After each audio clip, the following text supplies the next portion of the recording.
कितने heads of income है? 5। बोलो सबसे पहला income from salary, charging section बोलो।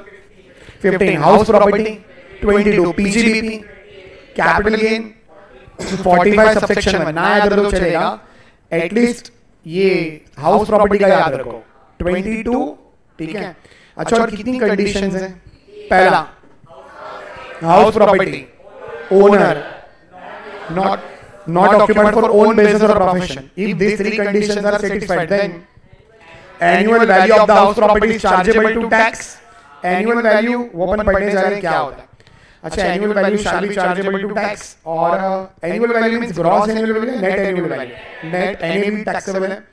अच्छा और if all 3 conditions are fulfilled, then income is chargeable to tax under that income from house property. But if first is not satisfied, first condition not satisfied, IFOS house property नहीं है, first satisfied but second condition not satisfied, IFOS owner नहीं हो, sublet, third first satisfied second satisfied third not satisfied, he carries on his own business, if person carries on his own business in that premise, income क्या होगा? Sales है ना, PGBP. भाई किसी को कोई डाउट है इसमें पीछे?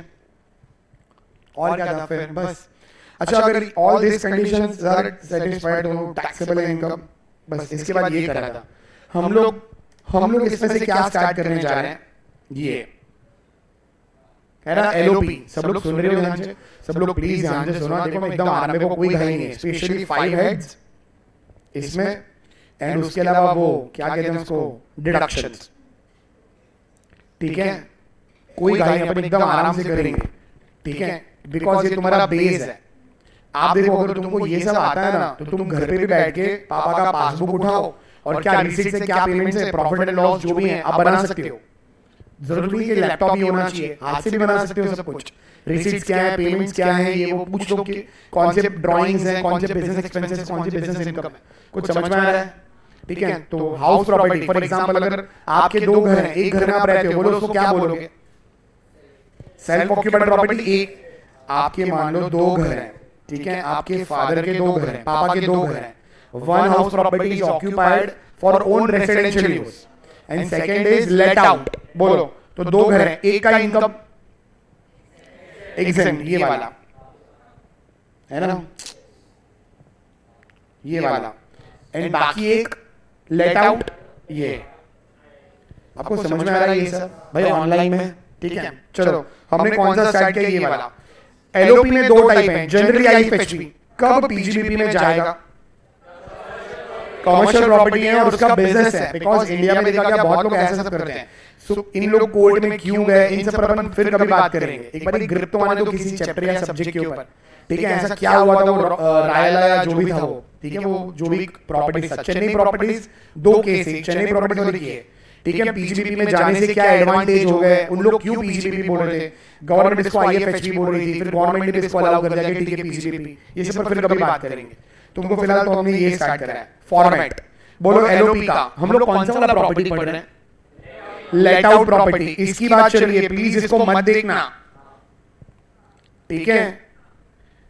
एलओपी बोलो लेट आउट प्रॉपर्टी। सबसे पहला ग्रॉस एनुअल वैल्यू लेस, हमारा फॉर्मेट हो गया ना शायद ये, बोलो ग्रॉस एनुअल वैल्यू लेस, फिर अंडर सेक्शन 24 2 डिडक्शन है और इंटरेस्ट, और जो आएगा वो income from house property, standard deduction interest, है ना? सबसे पहला बोलो। तो अब से हम लोग बात करते हैं खाली जीएवी का, ग्रॉस एनुअल वैल्यू क्या होती है। हम लोग किसके बारे में बात करने जा रहे हैं? ग्रॉस एनुअल वैल्यू, जीएवी क्या है, ठीक है? आपका कल लेक्चर के बाद कोई लेक्चर है क्या? अच्छा कल भी ऑडिट का लेक्चर, ठीक है? इधर देखो, नहीं मेरे ख्याल से शायद क्या हो गया, अरे मैंने ऐसे ही पूछा बिकॉज अपना कल ना शायद हाउस प्रॉपर्टी खत्म हो जाएगा, ठीक है? हम लोग कह रहे हैं ये पूरे चैप्टर में सेम फॉर्मेट इज यूज्ड, तो अपन इसको बहुत आराम से करते हैं। फिर एलओपी एक टाइप हो गया ना, फिर तो क्या है, मेरे को डिफरेंस बोलना है कि यहाँ देखो ये ऐसा है, यहाँ ऐसा है, फिर डिफरेंस ही चलेगा, ऑल 12 टाइप्स। कुछ समझा आपको? तो फटाफट खत्म हो जाएगा, ठीक है? अपना मैक्सिमम टाइम इसमें जाने वाला है, ठीक है? तो मैंने इसलिए पूछा कि कल अपन खत्म करके जाते हैं, तो मंडे जब मिलोगे ना तो we will start with income from salary, ठीक है? नहीं हुआ तो मंडे थोड़ा बहुत खत्म कर लेंगे। इधर देखो, सबसे पहला ग्रॉस एनुअल वैल्यू ये निकालना है। ये कहां से निकलेगा? नोट नंबर 1 पढ़ना। सबसे पहला, in case of LOP compare municipal value with fair rent. बोलो किसको कंपेयर करना है? इधर देखो, सबसे पहला बोलो स्टार्ट कहां से करोगे? Municipal value, compare it with whichever higher, whichever एक अमाउंट आएगा, ठीक है? मैं ऐसी अमाउंट लिख रहा हूं, 5 लाख है and let's say this is 4 lakh. Higher बोलो तो मेरा ये आएगा 5 लाख। म्युनिसिपल वैल्यू और फेयर रेंट, विचएवर हायर एक अमाउंट आएगा। Now compare this amount with standard rent, ठीक है? Let's say 3 lakh. Whichever lower, whichever lower बोलो 3 lakh. Amount are just example, जो मिला ना वो है एक्सपेक्टेड रेंट। 3 लाख इज बोलो क्या? Expected rent. बोलो how to find expected rent? Municipal value, fair rent, whichever higher एक अमाउंट आएगा compare to standard rent, whichever फिर एक अमाउंट आएगा, वो क्या है? Expected rent. Compare this expected rent with actual rent, whichever is higher. और लेट्स से ये है 7 lakh, actual rent is 7 lakh. बोलो हायर 7 लाख इज क्या मालूम है? It's a GAV. Higher lower higher, higher lower higher, municipal value, fair rent, standard rent, expected rent, actual rent. याद रहेगा format? भाई ऑनलाइन में सब बच्चों को फॉर्मेट याद रहेगा, ठीक है? जल्दी यस और नो बोलो। बोलो सबसे पहला स्टार्ट कहां से करोगे? म्युनिसिपल वैल्यू और fair rent compare to. Online में कोई डाउट है किसी को? यार सौमिल, मैंने अब तक कुछ बोला है म्युनिसिपल वैल्यू क्या है, फेयर रेंट? अब से हम लोग कुछ डाउट इग्नोर करेंगे, ठीक है ना यार? कुछ बोला ही नहीं मैंने, तुम लोग चालू ये क्या है वो क्या? थोड़ा वेट तो करो यार। ऐसा कुछ हुआ है कि मैंने कुछ नहीं बोला है? कुछ चीजें होती हैं, आप थोड़ा वेट करा करो बस। क्या पूछ रहा था मैं? म्युनिसिपल वैल्यू और fair rent, whichever higher compare to whichever, फिर जो आएगा वो इधर देखना, और फिर वो आएगा क्या होगा? एक्चुअल रेंट, और फिर जो आएगा वो एनुअल वैल्यू होगा। और which annual value? Gross annual value, ठीक है? ये कह रहे हैं ये जो आएगा ना, ये आप कहां लिखोगे मालूम है? इधर। अंडरस्टूड? कोई कंफ्यूजन है? सबसे पहला स्टार्ट कहां से करना है? Municipal value means value which is determined, value which is determined by municipality. बोलो what is municipal value? Value which is value determined by municipal corporation, municipality. बोलो what is municipal value? Municipality value निकालेगा, क्यों? Why municipality will determine value? Municipal value for the purpose of tax. Which tax? Municipal tax, जिसको अपन क्या बोलते हैं हम लोग? Property tax. A property tax is nothing but municipal tax only. But as a layman we call it as a property tax. But income tax department उसको क्या बोला है? Municipal tax. Understood? तो मेरे को बोलना, अगर मैं बोलूं कि जो लोग मुलुंड में रहते हैं उनका म्युनिसिपल टैक्स है लेट्स से 10%, but 10% of what? Municipal value.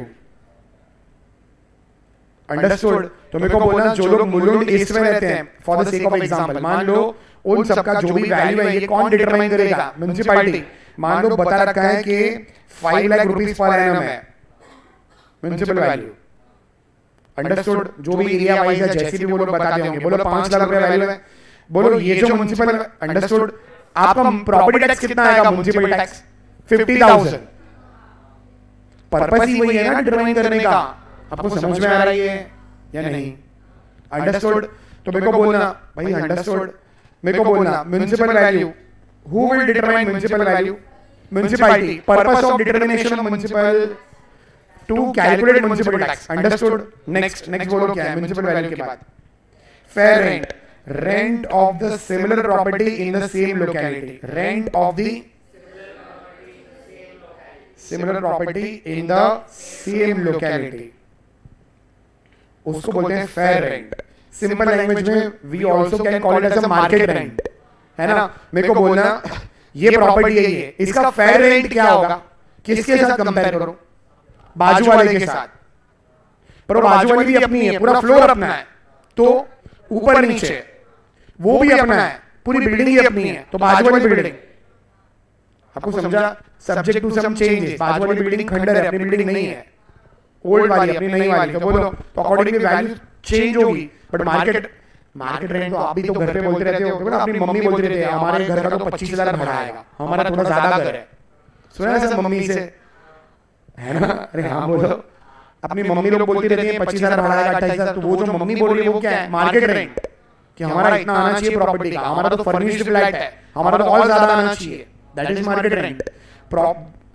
बोलो what is fair rent, rent which property can fetch, है ना, in the similar property in the same locality, same property नहीं है, सिमिलर अपने जैसी कोई और सेम लोकेलिटी, क्या मैं मुलुंड के लिए घाटकोपर को कंपेयर करूं या डोंबिवली को कंपेयर करूं, नहीं, है ना, अच्छा मुलुंड वेस्ट में प्रॉपर्टी है मेरी, क्या मैं मुलुंड ईस्ट को कंपेयर करूंगा, वेस्ट वाला ईस्ट नहीं, कहां पर कंपेयर करूं, आजू बाजू में, नियरेस्ट वाला, अंडरस्टूड। भाई ऑनलाइन में कोई डाउट है आपको, what is municipal value, value determined by the municipality, reason of determination, in case अगर in case if in the examination आपको दिया है म्युनिसिपल टैक्स 10,000, ठीक है, एंड बोला है which is 20%, what is municipal value, 10,000 divided by 20% करोगे, है ना, होमवर्क कर लेना, जो भी आता है, कितना आता है 50,000, अच्छा 10%, 1 लाख, आपको समझ में आ रही है, कोई कंफ्यूजन है, ऐसा सब भी पूछते रहते लोग, मेरे को बोलना what is municipal value, what is fair rent, similar property means market rent, understood everyone, market rent. Next बोलो, इन दोनों को कंपेयर करो, म्युनिसिपैलिटी बोल रही है, म्युनिसिपैलिटी सेइंग कि 5 लाख रेंट आना चाहिए, है ना, एक सेकंड ना, दो टैक्स होते हैं, दो टैक्स, एक होता है property tax which is municipal tax, और एक होता है स्टैम्प ड्यूटी। ये क्यों भरते हैं इस पर हम थोड़ी देर में बात करते हैं, ठीक है, ये किसको जाता है, म्युनिसिपैलिटी को, ये किसको जाता है, स्टेट गवर्नमेंट को, it is calculated on the municipal value and it is calculated on the stamp duty value, SDV, stamp duty value, SDV। ये डिफरेंस समझ में आता है, कोई कंफ्यूजन है, ये प्रॉपर्टी का रजिस्ट्रेशन है, ये प्रॉपर्टी की फैसिलिटीज के लिए है, ये क्यों है प्रॉपर्टी का, एंड ये फैसिलिटीज, भाई रोड पर मेरे को बोलो साफ सफाई होती है, स्वीपर स्वीप करते रहते हैं, है ना, बोलो उनको सैलरी कौन देता है, म्युनिसिपैलिटी, इस वजह से म्युनिसिपैलिटी आपसे क्या मांगती है, कल को बिल्डिंग में आग लग गई, बोलो फायर एक्सटिंग्विश कर रहा है, कोई आएगा, कौन आएगा, फायर ब्रिगेड किसके लिए काम करता है, म्युनिसिपैलिटी के लोग हैं वो, अंडरस्टूड। स्ट्रीट लैंप्स होते हैं, स्ट्रीट लाइट्स, बोलो वो भी किसका है, म्युनिसिपैलिटी का, घर पे पानी आता है, म्युनिसिपैलिटी, ये सब फैसिलिटीज आपको दे रहे हैं, for this facility they are charging municipal tax, understood. भाई इन दोनों में कोई कंफ्यूजन है, ऑनलाइन में सब लोग ये समझ रहे हो, ठीक है, म्युनिसिपल टैक्स पर अपन और थोड़ा बात करते हैं, कब करेंगे मालूम है, फॉर्मेट के बाद, ये देखो फॉर्मेट में देख रहे हैं सेकंड पॉइंट, ठीक है, वापस आते हैं, मेरे को बोला म्युनिसिपल टैक्स किस पर कैलकुलेट होता है, और stamp duty fees, stamp duty fees या स्टैम्प ड्यूटी, बोलो स्टैम्प ड्यूटी वैल्यू, क्लियर है, ये कोई कंफ्यूजन है, इनकम फ्रॉम हाउस प्रॉपर्टी में म्युनिसिपल वैल्यू काम आता है, और कैपिटल गेन्स में स्टैम्प ड्यूटी वैल्यू काम आता है, इसलिए मैंने ये बोला आपको, ठीक है, वापस आते हैं, नेक्स्ट बोलो म्युनिसिपल वैल्यू, म्युनिसिपैलिटी बोल रही है आपके घर का 5 लाख भाड़ा आना चाहिए, 5 लाख आना चाहिए, लेकिन मार्केट में तो 7 लाख चल रहा है, क्या मार्केट हमेशा ऊपर ही रहेगा, मार्केट तो बोलो रियल टाइम बेसिस पर फ्लक्चुएट होगा, रोज का पता चलता है बिल्डिंग नहीं है, पुरानी है, जो भी है, करेक्ट बोल रहा हूं मैं, तो बोलो प्रैक्टिकली आपको क्या लगता है, जनरली ज्यादा क्या होता होगा, इन जनरल ज्यादा क्या होता होगा, फेयर रेंट, है ना, भाई ऑनलाइन में सब लोग समझ रहे हैं, म्युनिसिपल वैल्यू जनरली क्यों कम होता होगा, क्योंकि तो म्युनिसिपल टैक्स पर्पस है उनका प्रॉपर्टी से रेंट कमाने का पर्पस नहीं है, भाई अंडरस्टूड, इन जनरल बोल रहा हूं, तो बोलो म्युनिसिपल वैल्यू और फेयर रेंट व्हिचएवर हायर, एक अमाउंट आएगा, थोड़ी देर के लिए इसको इग्नोर कर दो, बोलो एक अमाउंट आएगा, वो अमाउंट क्या है तुम्हारा, एक्सपेक्टेड रेंट, यार म्युनिसिपल वैल्यू और a fair rent, whichever amount आएगा, don't compare it to expected rent, sorry don't compare it to standard rent, answer will be expected rent. This answer is same, है ना. In short what is expected rent? Rent which is expected to be earned by the property. Property कितना कमा सकती है, earning capacity, earning capacity is expected rent, actually earning is actual rent. Understood? भाई तुमको ये word समझ में आ रहा है? बोलो इन लोग किसको किसको कंपेयर कर रहे हैं? Expected versus actual. What is expected? Municipal value और फेयर रेंट. क्या सब कुछ लॉजिकल है? आई होप आप अग्री करोगे. Municipal value compare to fair rent, which higher. जो आया, जो बोल रहा हूं वो बोलना, जो आया वो expected rent. Expected versus actual rent, which higher. जो आएगा वो जीएवी. मैंने बीच में क्या मिस कर दिया? स्टैंडर्ड, उस पर बात करते हैं अपन. दिस इज एक्चुअल फॉर्मेट, है ना. ऑनलाइन में सब लोग अग्री करते हो? कोई कंफ्यूजन है? अब हुआ क्या कुछ केसेस में, इधर देखो. मान लो अच्छा, what is expected rent? Earning capacity कितना आना चाहिए, है ना. अब for the sake of example मान लो रिदम जो है ना, रिदम वो पिछले कुछ सालों से he was staying in UK, वो लंदन में रहता था. मान लो इधर देखो, रिदम कहां, he was born and brought up in London. अब बोलो he came back to Mumbai. मान लो वो ह्यूमन साइकोलॉजी पर पढ़ाई करने मुंबई आया, ऐसे ही मान लो. मेरे को बोलो पढ़ाई कर रहे हैं, अब वो घर ढूंढ रहा है, वो घर ढूंढ रहा है, और ना उसको मेरे को मिला. वो मेरे को बोला सर मुलुंड में you have house property, I want to take it on a rent. ये वो बोला हाँ है ना, मेरा घर है. तो मैं उसको लेट आउट करना चाहता हूँ रिदम को. मैंने बोला आप कहाँ थे, आपका गुजराती तो कुछ अलग सा लग रहा है. मैं I was born and brought up in London, तो मेरा हिंदी गुजराती ठीक ठाक सा है. बोला अच्छा अच्छा. बोलो अपने को तो बकरा मिल गया है ना, अपन तो we will charge him higher rent. तो मार्केट में मतलब आपको पता है क्या रेंट चल रहा है बिल्डिंग में? बोलते सर आप जो बोलो मैं दे दूंगा. तो बोलो मार्केट में रेंट चल रहा है 25,000. मैंने बोला 45,000 रेंट है. वो कह रहा है सर फर्निश्ड है. हाँ फर्निश्ड. 45,000 में रेंट पर दे दिया. आपको समझाइए, ईयर 1 अग्रीमेंट साइन कर दिया, ईयर 1 45, ईयर 2 50,000. ऑनलाइन में सबको समझाइए. अब है ना कुछ 6 महीने बीते. रिदम मान लो क्या बोलते हैं, इंट्रोवर्ट टाइप का है, बिल्डिंग में सोसाइटी में किसी से बात नहीं करता, है ना. तो मान लो सोसाइटी में किसी से बात नहीं करता, लेकिन ग्रेजुअली मान लो, सुनो यार, रिदम का बाजू वाले का क्या नाम है, रिदम का ना दक्ष से फ्रेंडशिप हो गया. दक्ष बाजू में रहता था, और मान लो किसी दिन मिले रिदम और दक्ष बोले क्या भाव, क्या प्रॉपर्टी का क्या है ये, वो आपने कितना भाड़ा भरा. तो रिदम कहता है मेरे को तो सस्ते में मिल गया 45,000. तो दक्ष कह रहा है भाई वो सस्ता नहीं है, तेरे को तो महंगे में पड़ गया, तेरे को उल्लू बनाया. इससे मेरे को फोन किया, बोला सर मार्केट में तो रेंट चल रहा है 25,000, you have charge me higher rent, I want my rent back. बोला काय का रेंट? अग्रीमेंट है, वी हैव साइंड अग्रीमेंट. आपको समझाए क्या करें? बोलो मैं दूंगा क्या पैसा? नहीं. आपको समझ में आ रहा है ये? अब बोलो रिदम क्या करेगा? फाइटिंग वाइटिंग की बात मत करना, ठीक है. जेन्युइन सिचुएशन बोलो, लीगलिटी पर बात करो. कोर्ट में केस फाइल करेगा, वही बोल रहे हो ना, कोर्ट में जाएगा. भाई दो ही रास्ते होते हैं, या तो मारामारी करो, फाइटिंग करो, या तो कोर्ट में जाओ. बोलो तो वो कोर्ट में जाएगा, लंदन से आया, बोलो कोर्ट जाएगा वो. अब कोर्ट में कौन से बेस पर जाएगा, क्या मैटर है, कौन सा एक्ट में जाएगा? Partnership act 1932. आपको समझ में आ रहा है? तो बोलो वहां पर क्या जाएगा? Under the rent control act. Under which act? Rent control act में ये केस फाइल करेगा कि मुंबई में मेरे को उल्लू बनाया इससे, और रेंट इतना होना चाहिए था. अंडरस्टूड? क्या हो गया, कंफ्यूज हो रहे हो? अब बोलो क्या जज अपनी जजमेंट देगा कि इतना रेंट, हाँ ये इस केस में तो इतना रेंट होना चाहिए, है ना. इस प्रॉपर्टी अच्छा मुलुंड में 25,000 एक्सपेक्टेड. अब आपको पता है स्टैंडर्ड रेंट मतलब वो रेंट जो जज बोलेगा कि this was expected to be earned by the property. भाई अंडरस्टूड? अब मेरे को बोलो ये स्टैंडर्ड रेंट कौन बता रहा है? जज बता रहा है. बोलो म्युनिसिपल वैल्यू 5 लाख, आजू बाजू वाले सोसाइटी में ऐसा चल रहा था 7 लाख.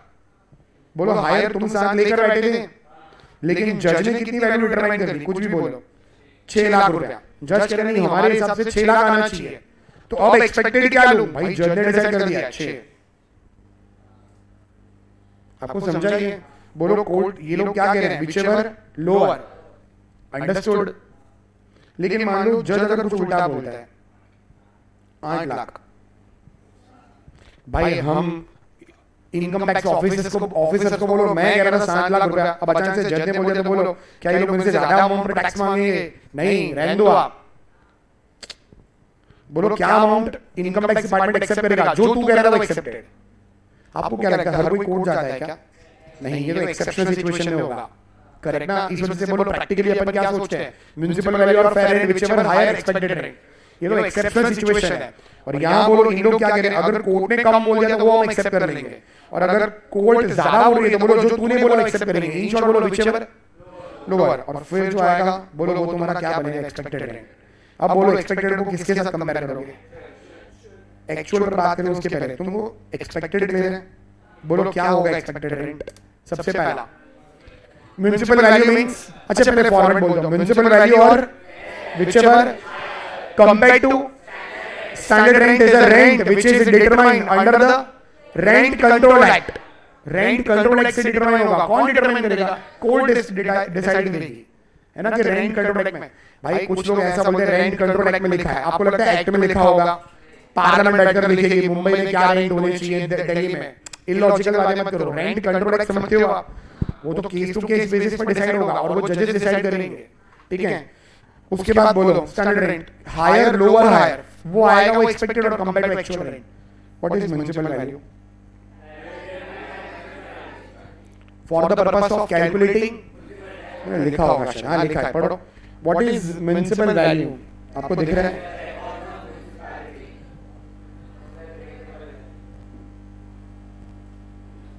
हाँ बोलो, value as per the records of municipality. क्यों डिटरमाइन करेंगे? To calculate municipal tax. Online में कोई कंफ्यूजन है? अच्छा एक बात बोलो, आप में से किसी को 12 में अकाउंट्स में 100 आउट ऑफ 100 थे? अच्छा मेरे को बोलना रेंट रेट्स एंड टैक्सेस क्या होता है?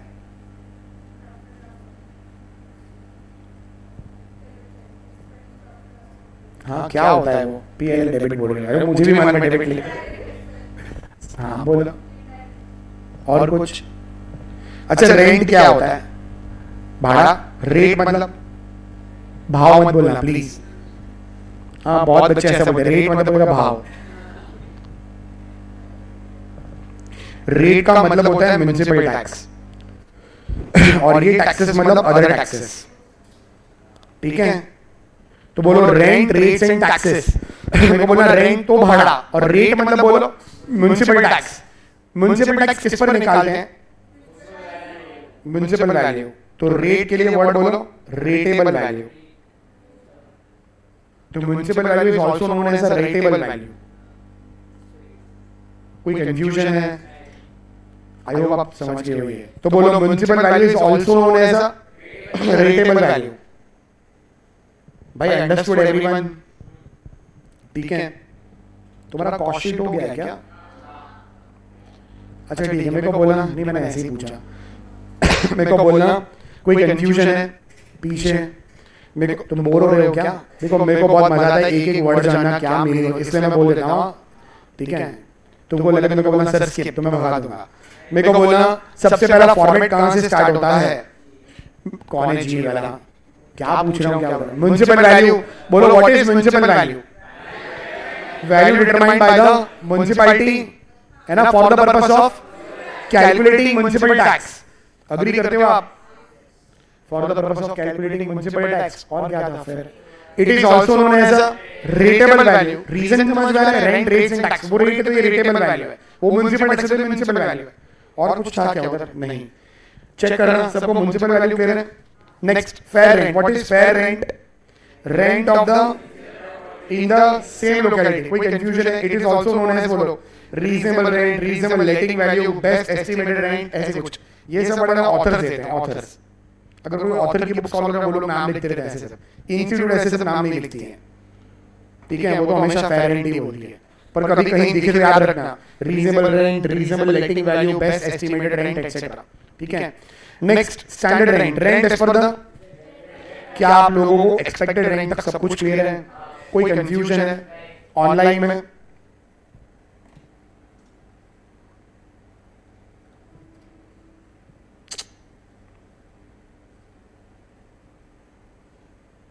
अब आगे आई होप सब लोगों को फॉर्मेट भी याद हो गया होगा अब तो, है ना? Municipal value, fair rent compare to standard rent, और लास्ट में expected actual, higher lower higher. Next, आपको कहां तक का मीनिंग क्लियर है? Expected rent, rent which is expected to be earned by the property, और एक्सपेक्टेड कैसे आएगा? म्युनिसिपल वैल्यू और फेयर रेंट व्हिचएवर हायर। हर केस में स्टैंडर्ड थोड़ी ना होता है भाई, क्लियर है ये? स्टैंडर्ड मतलब वैल्यू डिसाइडेड बाय द जज कि इतना एक्सपेक्टेड है, अंडरस्टूड? अब आगे किसके साथ कंपेयर करना है? एक्चुअल रेंट, एक्चुअल मतलब रेंट एक्चुअली रिसीव्ड, है ना? मतलब पढ़ो आप, पढ़ना जो लिखा है आप एक एक वर्ड ध्यान से पढ़ना, एक एक वर्ड। मैंने क्या लिखा है? Rent for the let out period, मतलब एक साल में कितने मंथ होते हैं? मैंने अपना घर 10 महीने के लिए भाड़े पर लिया था, 2 मंथ्स वैकेंसी थी। वैकेंसी मतलब टेनेंट मिला ही नहीं। मान लो पूरे मुल्क में अफवाह फैली हुई है कि इधर मेरे जो फ्लैट है उसमें कोई आत्मा भटकती है, तो मैं ढूंढ रहा था, कोई मिला ही नहीं, और बाद में बोलो अपने को रिदम मिला, वो मैं डरता नहीं। मान लो अब उसको घर भाड़े, चलेगा अपना नाम लगा दो, मेरे को बोलो उसको अब घर भाड़े पर दिया है, बोलो वो कितना महीना रह रहा है? 10, बरोबर ना? 10 महीना हो रहा, 2 महीना वैकेंसी, मेरे को बोला ये कितने मंथ का आएगा? 10 महीने का आएगा। आपको समझा ये word? Rent for the let out period, understood? Minus बोलो बैड डेट्स, बैड डेट्स हो सकता है रेंट नहीं देगा वो, है ना? मेरे को बोलना साल में कितने महीने? 12। कितना महीना घर खाली था? तो कितना महीना लेट आउट था? Let out. लेकिन 10 महीने में से 7 मंथ्स का रेंट आ गया, और 3 महीने का मैंने रिदम को भाड़े पर दिया। आप बोलोगे सर डिपॉजिट तो रहेगा ना, उसमें से काट लो, पर रिदम अपना दोस्त था, विदाउट डिपॉजिट दिया था। भरोसा है ना? बोलो 3 महीने का नहीं दिया, डिपॉजिट है या नहीं है? आपको समझ में आ रहा है ये या कंफ्यूज हो? अब मुझे कल इतना बोला, बोलो what is the amount of actual rent? Step wise बोलना, step wise. Rent for the let out period, months 10 months, बरोबर ना? माइनस 3 मंथ्स का रेंट, एक्चुअल रेंट आ जाएगा कितने मंथ्स का? प्लीज ये मत बोलना सर ये तो देखकर ही पता चलता है डायरेक्ट 7 मंथ्स, ऐसा मत बोलो। क्या अनरियलाइज्ड रेंट लेस होता है ऑलवेज, या फिर if conditions are satisfied? Conditions of rule 4 are satisfied, understood? भाई रूल 4 क्या है? वो काम का नहीं, अपन पढ़ते हैं फिर भी उसको, तुमको इतना याद रहेगा। वापस आते हैं, बोलना what is municipal value as per the records of municipality. सी इन सबको टाइम जाएगा, लेकिन पूरे चैप्टर में एक ही फॉर्मेट है, फिर तो अपना फटाफट हो जाएगा। तुम ये बोलना सर इसी एक पेज पर इतना टाइम निकाल दिया, ऐसा कुछ लगे तो मेरे को तुम डायरेक्टली बोलना, किसी और को कंप्लेंट मत करने जाओ। मैं डरता नहीं हूं, मैं खाली अपने लिए बोल रहा हूं। तुमको ऐसा लगे तो तुम बोलना अपन स्किप कर दूंगा, म्युनिसिपल वैल्यू बस इतना ही है। ऐसा कुछ है नहीं ना? बोलो municipal value means as per the records of municipality it is also known as a rateable value. Fair rent means rent of the similar property in the same locality. Standard rent means rent as per the rent control act, है ना? और expected rent, rent which is expected to be earned by the property, higher lower करके expected आ जाएगा। कोई doubt है? What is actual rent? Rent for the let out period minus unrealised rent can be deducted only if conditions of rule 4 are satisfied, है ना? Condition number 1, tenancy is bonafide. Bonafide मतलब genuine है, तुम उल्लू नहीं बना रहे हो।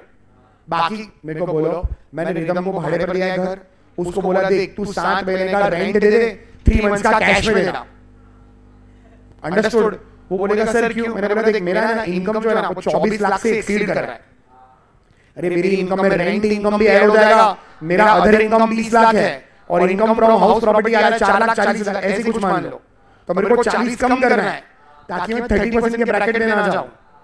आपको समझा? यार मेरा इनकम मान लो 54 लाख हो रहा है, तो 4 लाख कम करवाना है मेरे को, तो कहीं सेटिंग करना चालू करूंगा तो बोलो रिदम को बोला भाई काम कर कैश में रेंट देना, मैं बोलूंगा बैड डेट्स। तो ये लोग क्या बोल रहे हैं? ऐसा नहीं चलेगा। आपको समझा? Unrealised rent shall be deducted only if rule 4 condition satisfied. Number 1 एकदम जेन्युइन बोलो, ट्रांजैक्शंस है, कोई फेक या कुछ फ्रॉड नहीं कर रहे हो आप। नेक्स्ट बोलो क्या रिदम ने डिफॉल्ट करा है? He has defaulted in defaulting tenant को बोलो क्या करना है, प्रॉपर्टी खाली कर देनी है तो बोलो आप क्या स्टेप लोगे, गुंडे भिजवाएंगे खाली करवाने, बोलो लीगल नोटिस कौन सुनता है आजकल, इधर देखो गुंडे भिजवाएंगे और क्या, कुछ भी करो तुम, ठीक है, steps will be taken to बोलो compel him, force him to, अरे वो मूवी में नहीं देखते क्या, वो घर पे सब लोग पहुंच जाते हैं, घर का सामान बाहर रख देते हैं, तो बोलो ऐसे करेंगे अपन भी, घर का सामान, भाई घर मेरा है, तुम क्या ऐसे सोच रहे हो, वो रह रहा है बिना भाड़ा भरे, है ना, तो बोलो अपन 15-20 लोगों को भेजेंगे, उसका सामान बाहर रखवा दो, अपन जाकर रहेंगे घर में, अग्री करते हो आप, ठीक है चलो केस करेंगे, बस तुम केस करना, तो मेरे को बोलो उससे प्रॉपर्टी खाली कर दी है, या तो बोलो खाली करवा रहे हो तुम, नेक्स्ट बोलो the defaulting tenant is not in occupation of any other property, जाहिर सी बात है तुम ऐसा बोल सकते हो क्या, एक हाउस प्रॉपर्टी का वो रेंट दे रहा है, दूसरे का नहीं दे रहा है, भाई अगर if a person makes a default in for one property तो definitely he will also default for other property, है ना, तो उसके पास तुम्हारी और कोई प्रॉपर्टी नहीं होनी चाहिए, आपको समझ में आ रहा है ये भाई, ऑनलाइन में अंडरस्टूड, पहला जेन्युइन ट्रांजैक्शंस है, दूसरा प्रॉपर्टी वैकेटेड और steps have been taken, third not in occupation of other property, मेरे 3 घर हैं, तीनों घर रिदम को भाड़े पर दिए हैं, वो एक का भाड़ा नहीं दे रहा है, बाकी दोनों का दे रहा है, ये क्या लॉजिक है, अंडरस्टूड, और आप कह रहे हो बैडेट्स कर दिए एक में, बाकी दोनों बैडेट्स नहीं है ना, चौथा और लास्ट कंडीशन बोलो,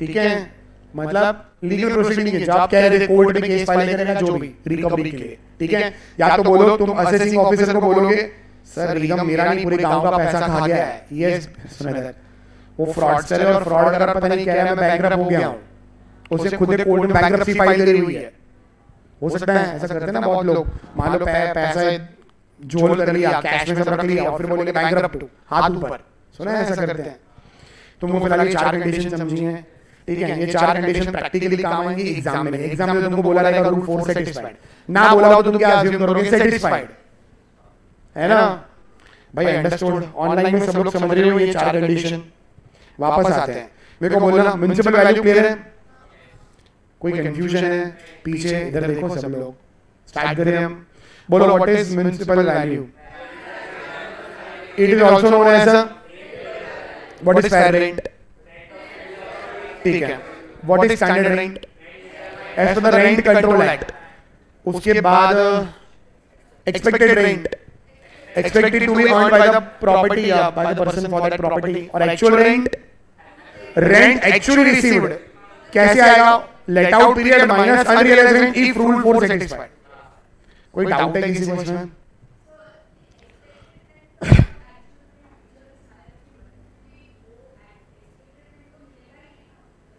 आप मेरे को बोलो ना, आपकी प्रॉपर्टी है, आपका एक्चुअल रेंट आया है साल का 5 लाख रुपया, बट इस प्रॉपर्टी ये एक्सपेक्टेड कैसे आया, इन जनरल कैसे आता है, म्युनिसिपल वैल्यू और फेयर रेंट, म्युनिसिपैलिटी बोल रही है और आजू बाजू वालों का कंपेयर किया तो होना चाहिए 7 लाख, अब बोलो गवर्नमेंट किस पर टैक्स मांगे, क्यों, तो फिर एक काम करते हैं, अगर आप जैसे बोल रहे हो तो एक काम करते हैं, मैं ना मेरा घर है ना रिदम को या आपको भाड़े पर देता हूं, आपको मैंने अपना घर भाड़े पर दे दिया, ठीक है, मार्केट रेंट के हिसाब से मान लो 7 लाख रुपया आना चाहिए पर एनम, बोल रहा हूं 7 लाख पर एनम आना चाहिए, लेकिन मैं क्या करता हूं, मैं आपके साथ रेंट एग्रीमेंट साइन किया 2.5 लाख रुपए का, बोलो व्हाट इज एक्चुअली रिसीव्ड, अब आप मुझे कितना दोगी, 2.5 लाख चेक से, बाकी बोलो 4.5 लाख, बोलो कैश 4.5 जो भी बनता है 4.5 कैश में दे दोगी, और बोलो हम लोग सबको क्या दिखा रहे हैं, बोलो मैं बोल दूंगा इनकम टैक्स डिपार्टमेंट मेरी बहन है मैंने घर भाड़े पर लिया है ना, तो इनकम टैक्स डिपार्टमेंट मानेगा क्या, वो बोलेगा भाई बहन सब तुम रक्षाबंधन मनाते रहना, हमको ये सबसे मतलब नहीं, हमको 7 लाख पर टैक्स चाहिए यार, वरना तो बोलो हर कोई यही करेगा, all Indians are my brother sister, सबके साथ एग्रीमेंट है, आपको समझ में आ रहा है, और आप बोलो जब से चैप्टर चालू है जिसको देखो कैश में ये करूंगा वो करूंगा, तू अपना इतना दिमाग लड़ा रहे हो, सोचो तो कोई भी दिमागी यही लड़ाता रहेगा, है ना, अग्री करते हो आप, हर कोई फ्रॉड ही करना चाहेगा,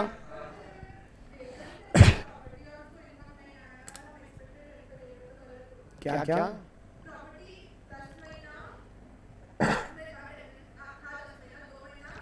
आप क्या बोल रही हो? वैकेंसी।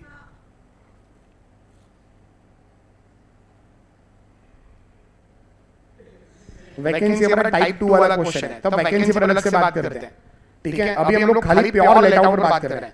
वैकेंसी तो मैंने बीच में ले लिया था ऐसे ही, ठीक है? ये सब लोगों को जीए भी क्लियर है, ऑनलाइन में सब लोग, वैकेंसी पर अपन अलग से बात कर रहे हैं। सेकंड टाइप ही हमारा पूरा वैकेंसी है। अब गूगल पर सर्च करना, मैंने तो बहुत सालों पहले पढ़ा, एक बार सैफ अली खान का कोई तो घर था बैंड्रा में, पता नहीं कहीं, वो 12 महीना खाली पड़ा था और वो कहता है ये एसओपी है, और इनकम टैक्स डिपार्टमेंट ने बोला नहीं, हम इसको डीएलओपी मानेंगे। अब पढ़ना, इवन सचिन तेंदुलकर का भी सेम हुआ था कि वो 12 महीना पूरा घर खाली पड़ा है, वो कह रहे हैं कि वैकेंट पड़ा, एक्चुअली वैकेंट, वो कह रहे हैं ये भी एसओपी है। आप गूगल पर सर्च करो ये सब, उनके साथ क्या हुआ। कुछ केसेस में केस टू केस बात चलेगी, फिर तो कोर्ट डिसाइड करेगा कि जेन्युइन सिचुएशन है क्या। बट अपन अपनी बात करते हैं, हमारा वैकेंसी हम अलग से डिस्कस करेंगे। सब लोगों को जीएवी क्लियर है, जीएवी फॉर्मेट में आगे बोलो। अब क्या लेस करना है? Municipal tax. कोई डाउट है ऑनलाइन में? अच्छा, म्युनिसिपल टैक्स किसको पे करना है? म्युनिसिपैलिटी को। क्या एक तरह का टैक्स ही है ये भी, जो चाहे गवर्नमेंट को दो या म्युनिसिपैलिटी को, अपने को तो देना ही है ना? आपको क्या लगता है कोई टैक्स, कोई भी टैक्स हो, कोई भी, इसका डिडक्शन कब मिलता होगा? पेमेंट बेसिस पर या अक्रूवल बेसिस पर? मैं पूछ रहा हूं आपसे, क्यों? गवर्नमेंट का पैसा है, गवर्नमेंट का पैसा है ना, गवर्नमेंट या उसी का कोई अथॉरिटी है, बोलो म्युनिसिपैलिटी है, क्या गवर्नमेंट का पैसा है? ये लोग डिडक्शन देंगे only if it is paid, ठीक है? तो बोलो deduction of municipal tax is allowed when it is paid. Number 2, paid by, कौन पे करेगा तो डिडक्शन मिलेगा? If it is paid by owner then deductible, if it is paid by tenant not deductible.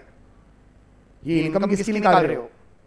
Owner की। Income from house property, assessee must be owner. तो बोलो भर हो रहा है और डिडक्शन तुमको चाहिए। आपको समझा मैंने क्या बोला? अंडरस्टूड? एक बात बोलो, म्युनिसिपल टैक्स पहला पॉइंट बोलो क्या होना चाहिए? पे होना चाहिए।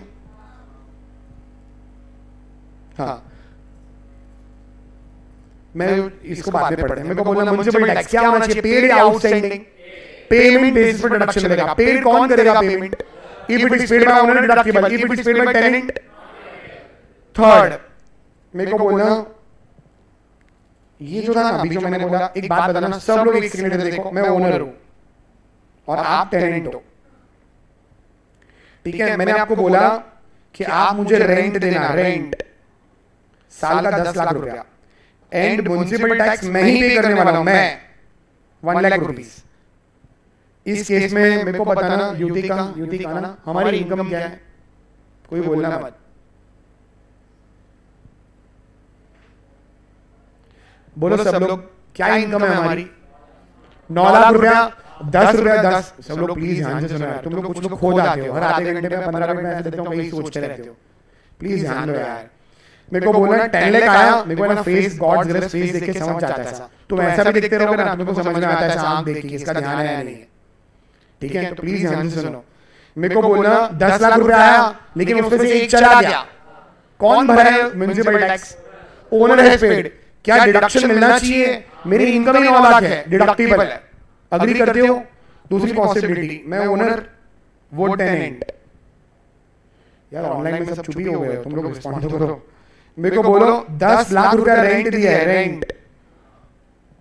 अब है ना, टेनेंट को मैंने बोला देखो भाड़ा तो 10 लाख है, लेकिन म्युनिसिपल टैक्स साल का 1 लाख रुपया आता है, which is to be paid by you only. मतलब म्युनिसिपल ऐसा होता है बहुत बारी, अपन टेनेंट को बोलते हैं कि मान लो मेंटेनेंस तुमको भरना है, वो भी तुम भरना, भाड़ा भी तुम देना। हो सकता है ऐसा कुछ, या मैं मेंटेनेंस की बात नहीं कर रहा, मैं किसकी बात कर रहा हूं? म्युनिसिपल टैक्स की। बोलो रेंट मेरे को चाहिए 10, वो 10 पूरा मेरा, मेरे हाथ में 10 आना चाहिए। लाख रुपया म्युनिसिपल टैक्स आ रहा है, वो तेरे को ही भरना है। अंडरस्टूड? बोलो लाख रुपया पेड बाय टेनेंट, मेरी इनकम कितनी है? पूरा 10 मेरा इनकम है, 1 लाख का डिडक्शन मिलना चाहिए नहीं मिलना चाहिए? आपको समझ में आ रहा है ये भाई? ऑनलाइन में अंडरस्टूड एवरीवन? कोई कंफ्यूजन है? ठीक है? टेनेंट के पॉइंट ऑफ व्यू से क्या होगा उस पर अपन अभी बात नहीं कर रहे हैं। टेनेंट के पॉइंट ऑफ व्यू से क्या होता है? वो इस हेड में आता है क्या? टेनेंट इस हेड में नहीं आता है ना? तो उसकी बात अपन नहीं कर रहे हैं, या तो वो पीजीबीपी में जा रहा है या तो आईए फोर्स में जा रहा है, उसको उधर डिडक्शन मिल जाएगा, पर अपन उससे कोई बात नहीं कर रहे अभी। तुम खाली हाउस प्रॉपर्टी की बात करो, कोई कंफ्यूजन है? जब हम लोग पीजीबीपी करेंगे ना, तब मैं ये भी पूछूंगा हाउस प्रॉपर्टी में ये पढ़ा था, अब बोलो अब क्या करना है। आप वो टेंशन मत लो, मैं दोनों एंगल से पूछूंगा, पर अपन वो चैप्टर है ही नहीं, तो उसके बारे में क्यों पूछूं मैं अभी? ठीक है, पीजीबीपी हो गया होता तो मैं तुमसे क्वेश्चन पूछता कि उसका क्या करना है, आईए फोर्स हो गया होता। वापस आते हैं, तुमको ये समझ में आता है why paid by owner deductible, why paid by tenant not deductible? भाई ऑनलाइन में एवरीवन, सौमिल, अभिक, कोई डाउट है आप लोगों को? अच्छा इधर देखो क्या चल रहा था अपना, म्युनिसिपल टैक्स बोलना, if it is paid deductible, paid by owner deductible, paid by tenant not deductible. पहला पेड होना चाहिए, पेड। दूसरा पेड बाय ओनर होना चाहिए। तीसरा paid during the previous year होना चाहिए। प्रीवियस ईयर मतलब अपना कौन सा है? 1 अप्रैल 2025 टू 31 मार्च 2026, इस प्रीवियस ईयर में पेड होना चाहिए। अंडरस्टूड? आपका प्रीवियस ईयर जो भी है उसमें पेड होना चाहिए। ये समझ में आ रहा है आपको? तो मेरे को बताना municipal tax of, sorry, municipal tax paid, municipal tax paid by owner on 5 मार्च 26, कब पे किया है? Of previous year 23-24, 24-25 and 25-26। 5,000, 6,000, 8,000, total कितना होता है? 19,000। आपको क्वेश्चन समझ में आया? क्या है, क्या करा है? 3 साल का 3 years का municipal tax is paid together, है ना? कब पे किया? Paid in the which year? Paid in the previous year, financial year 25-26। अब मेरा डाउट है कौन से ईयर का रिटर्न फाइल कर रहे हो? 25-26 का। Deduction of municipal taxes allowed on which basis? Payment या अप्रूवल? बोलो कितना पेमेंट डिडक्शन मिलना चाहिए 25-26 के रिटर्न में? ओनली 8,000 या पूरा 19,000? And why? कितने लोग बोल रहे हो 19,000? अच्छा सब लोग 80 बोल रहे हो, अप्रूवल बेसिस पर तो अलाउड नहीं है ना स्नेह। अब अप्रूवल किधर से आ गया? Allowed on which basis? मेरे को एक बात बोलो, प्रीवियस ईयर 23-24 की रिटर्न में कितना म्युनिसिपल टैक्स का डिडक्शन मिला था? क्यों नहीं मिला था? आउटस्टैंडिंग था। प्रीवियस ईयर 24-25 की रिटर्न में नो डिडक्शन, आउटस्टैंडिंग था। अब प्रीवियस ईयर 25-26 में I have paid 3 years municipal tax together, deduction only 8,000। तो फिर 5 और 6,000 का क्या? कब डिडक्शन मिलेगा? फिर तो कभी नहीं मिलेगा। तुम तो जाती कर रहे हो यार, तुम्हारा भाई क्लाइंट तुम्हारा है, गवर्नमेंट तुम्हारी नहीं है। गलत हो रहा है फिर तो क्लाइंट के साथ, जो तुम्हारा ओपिनियन है। डिडक्शन मिलेगा पेमेंट बेसिस पर, जितना भी पेड करोगे पूरा 19,000 डिडक्शन मिल जाएगा। भाई मैंने सेंटेंस ही क्या बोला था? Deduction is allowed on payment basis. ये तो बोला था only of the current previous year. Deduction is allowed on which basis? Payment basis. कितना भी पेड हो चलेगा, 10 साल का भी पेड होगा डिडक्शन दे देंगे भाई, वरना तो इनजस्टिस हो जाएगा। मेरी गलती क्या है? तुमने बोला भरो तो मैंने भर दिया, तभी पैसा नहीं था मेरे पास। आप देखो मार्केट में बहुत सारे लोग हैं जो ईयरली प्रॉपर्टी टैक्स नहीं पे करते हैं। अंडरस्टूड मनन? मनन जो आप कह रहे हो ना, उसका मीनिंग होगा अक्रूवल। अक्रूवल बेसिस तो है ही नहीं, इधर तो पेमेंट बेसिस है। अंडरस्टूड मनन? मनन का कहना है सर जो प्रीवियस ईयर का उसी प्रीवियस में लेस होगा। अगर ऐसा है तो फिर मुझे इधर डिडक्शन दो। फिर आप यहां नहीं दे रहे और फिर बोलो बातें भी नहीं देंगे। भाई कुछ समझ में आ रहा है? अंडरस्टूड? याद रखना जितना भी पेड रहेगा सब डिडक्शन मिल जाएगा। सुनो इधर फटाफट, ठीक है? बोलो ड्यू पर डिडक्शन मिलेगा क्या? ड्यू मतलब ये अक्रूवल हो गया काइंड ऑफ, खाली डेट्स में फर्क है। अक्रूवल ड्यू ऑलमोस्ट सेम ही है ना। मेरे को बोलो मार्च का सैलरी कब अक्रूव होगा? मार्च में, 31 मार्च को पूरे महीने का अक्रूव हो गया। लेकिन कंपनी के रूल के हिसाब से ड्यू कब हुआ? 5 अप्रैल। एक ही बात है, खाली डेट आगे पीछे। Deduction is on accrual, accrual या ड्यू, या फिर बोलो पेमेंट बेसिस। Payment understood? भाई कोई डाउट है किसी को? वापस आते हैं अपन, हमारा म्युनिसिपल टैक्स चल रहा था। बोलो क्या क्या बोला था मैंने? Paid, paid by owner, paid during the previous year. If municipal tax is given in percentage it shall be calculated on GAV, municipal value. ये भूलना मत, बहुत बच्चे ना क्या करते हैं मालूम है, ये फॉर्मेट बनाते हैं, इधर म्युनिसिपल टैक्स बोले 10%, तो ऊपर 10% निकाल लेंगे। समझा आपको? याद रखना, इट इज ऑलवेज, ये सब मैंने लिखा हुआ है, शायद लिखा ही होगा। चलो स्टार्ट करें पढ़ना। बोलो municipal taxes means, local authority को पे करते हो क्या? लोकल अथॉरिटी के पॉइंट ऑफ व्यू से ये सब इनकम होगी उसकी, है ना? अब आगे, it is also known as, घर पे पानी आता है वाटर टैक्स, फायर ब्रिगेड के लिए फायर टैक्स, साफ सफाई। देखो ना वो बारिश के पहले देखा है बीएम न्यूज देखते हो आप लोग, वो पानी भर जाता है, अंधेरी सब का फिक्स है, वो पानी जैसे ही भर जाएगा तो हिंद माता में पानी भरेगा, न्यूज वाले बोलते हैं पहली बारिश में मुंबई हो गई ठप। देखा है हिंदी न्यूज आती है ऐसी। तो मेरे को बोलना सीवरेज टैक्स मतलब साफ सफाई, वो नदी नाला गटर जो भी आप बोलते हो साफ सफाई करेंगे, सीवरेज टैक्स, है ना? उसके बाद बोलो लोकल टैक्स। अच्छा लोकल टैक्स मतलब वही, मेरे को बोलना म्युनिसिपैलिटी क्या है एक्चुअली में? लोकल अथॉरिटी, इस वजह से बोलते हैं local tax. Brihan Mumbai municipal corporation, BMC corporation, तो उसको बोलते हैं कॉर्पोरेशन टैक्स।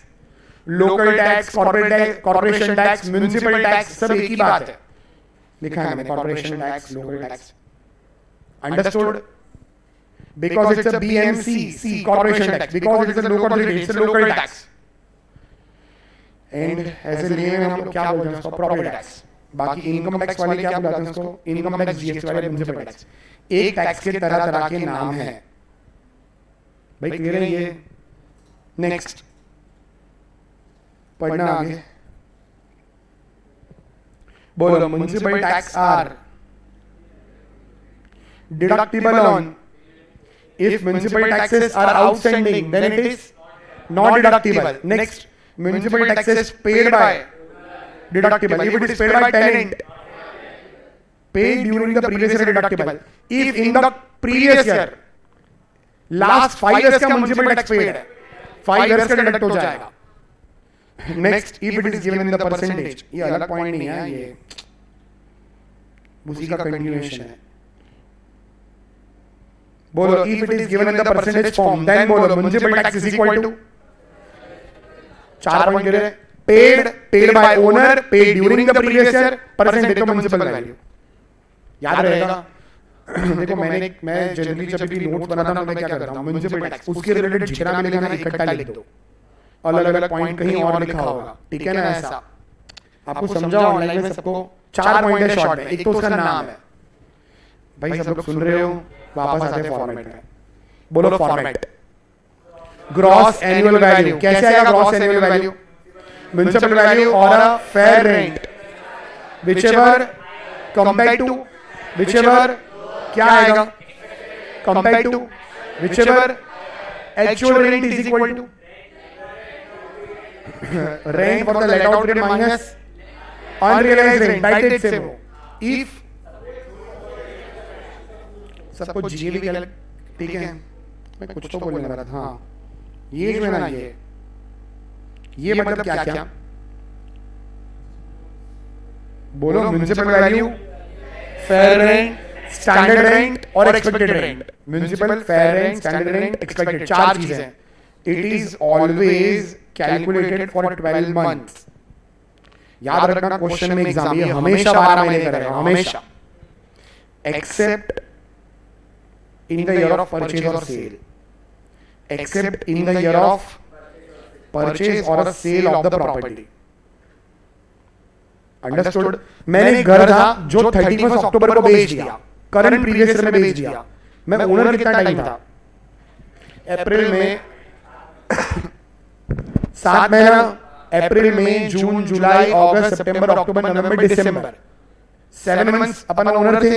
7 मंथ्स होते हैं। हाँ 31 अक्टूबर को सेल किया, अप्रैल में जून जुलाई अगस्त सितंबर अक्टूबर, 7 मंथ्स, 7 महीना अपन ओनर है। बोलो एक्सपेक्टेड रेंट 12 महीने का आएगा, 7 मंथ्स का, 7 मंथ्स आप ओनर ही नहीं हो इस वजह से। बाकी बोलो ऑलवेज 12 मंथ्स रहेगा वो। ये समझ में आया तुमको? एक्चुअल रेंट ऑलवेज 12 मंथ्स नहीं, लेट आउट पीरियड है, my property was let out for 10 months only, उधर ही बात खत्म हो गई, है ना? आपको समझ में आया? ये देखना, मैंने शायद लिखा होगा।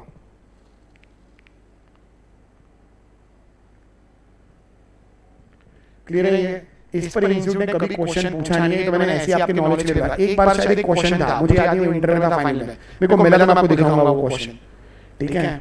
मुझे याद नहीं, बट मैंने करा है, इंस्टीट्यूट का क्वेश्चन सॉल्व करा इंटर फाइनल किसी का, तो कोई क्वेश्चन के बीच में कुछ एडजस्टमेंट है उसके लिए, देखेंगे अगर मिला तो। तुमको ये क्लियर है भाई? पीछे ऑनलाइन में सब लोग, हमारा इसी के साथ म्युनिसिपल टैक्स भी खत्म हो गया। बोलो GAB minus municipal tax NAV, कोई कंफ्यूजन है इसमें? ऑनलाइन में, ठीक है? तो मेरे को बोलना सबसे पहला ग्रॉस एनुअल वैल्यू लेस बोलो, म्युनिसिपल टैक्स क्या आएगा?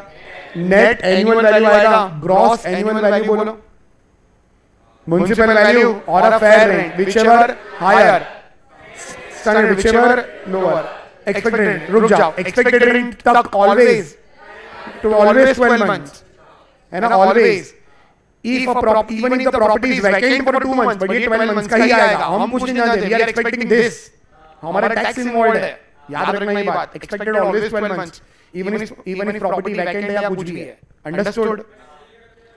तो अलग होगा, तो फिर वो accordingly आप ओनर ही नहीं हो यार।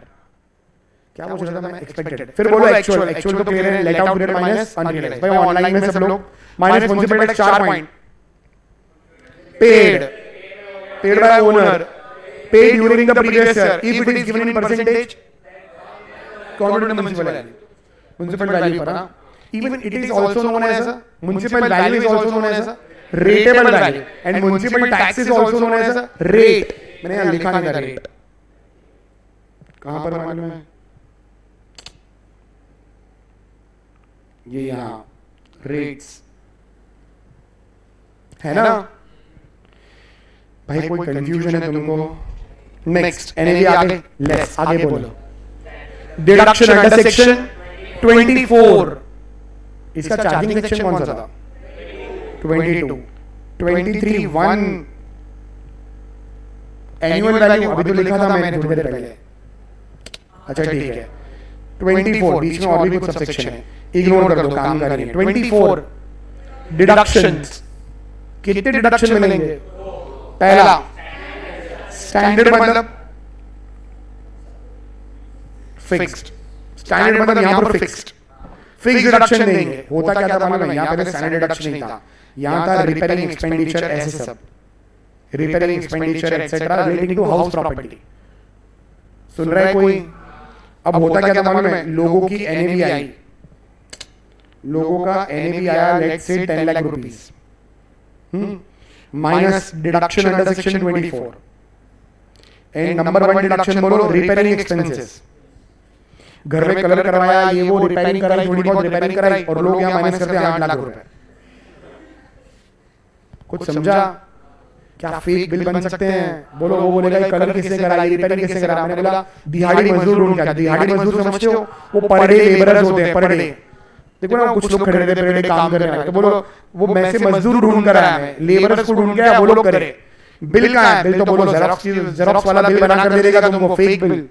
तुम बोलो दिहाड़ी मजदूर दे रहे, सर मेरे को क्या मालूम, वो तो खो गया, चला गया कहीं, काम करा चला गया, मैं 10 लाख का 8 लाख का काम कराया था, वो बोला चेक नहीं लेता, मैं कैश में दिया, मैं क्या करूं मैं?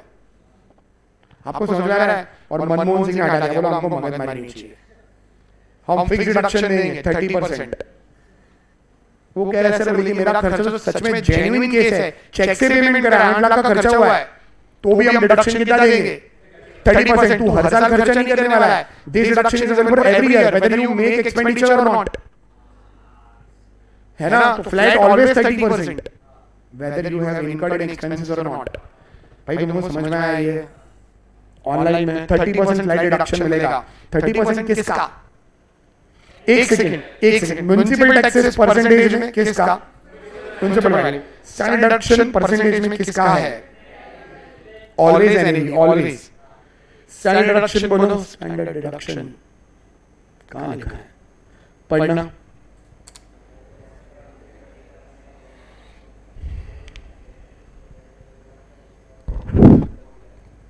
इसको तुम इग्नोर कर दो. स्टैंडर्ड डिडक्शन बोलो 30% ऑफ एनएवी का ऑलवेज 30%. ये क्लियर है आपको? No standard deduction if NAV is, अगर वो एनएवी नहीं ले तो बोलो standard deduction. No other expenses are deductible. Repairing expenses कुछ नहीं. पेंटिंग करा है ना अपन, पेंट कराया घर को, बोलो वो नहीं मिलेगा कोई डिडक्शन. तुमको ये समझ में आया है? कोई कंफ्यूजन है? देखो वो जो मैंने लिखा था ना, तुमको बोला इग्नोर कर दो. एक बात बोलो, मेरा ये है 5 लाख और मैंने ना मान लो पिछले 10 साल का म्युनिसिपल टैक्स एक साथ भरा, 10 साल तक भरा ही था, 11 साल में 11 साल का भर दिया, और मान लो मेरा वो बन रहा है 1 सेकंड के लिए मान लो 5,20,000. तो ये क्वेश्चन अगर होता है कैन एनएवी बी नेगेटिव, इस पर लॉ साइलेंट है. मेरा ओपिनियन है यस. क्यों नहीं? क्योंकि अगर आप ना बोलोगे तो फुल डिडक्शन नहीं दे रहे हो फिर म्युनिसिपल टैक्स का. बट इंडिया में बहुत सारे टीचर्स हैं जिनका बोलना है नहीं, NAV can not be negative. ठीक है, वो लोग अपना रीजन दे देते हैं, लेकिन मेरा तो ये भी बोलना है income can be negative. Loss भी तो होता ही है ना. ठीक है, तो डिफरेंस ऑफ ओपिनियन है. आईसीआई ने कभी ऐसा पूछा नहीं, तो उस पर कोई क्लैरिटी है नहीं, तो आप इग्नोर कर दो. कुछ समझ में आया तुमको? ठीक है, तो इस वजह से मैंने बोला इग्नोर करो एनएवी नेगेटिव वाला. भाई ऑनलाइन में क्लियर है ये सब? बोलो फॉर्मेट याद हो गया आपको? नंबर 1 स्टार्ट कहां से होगा? जीएवी. नेक्स्ट बोलो.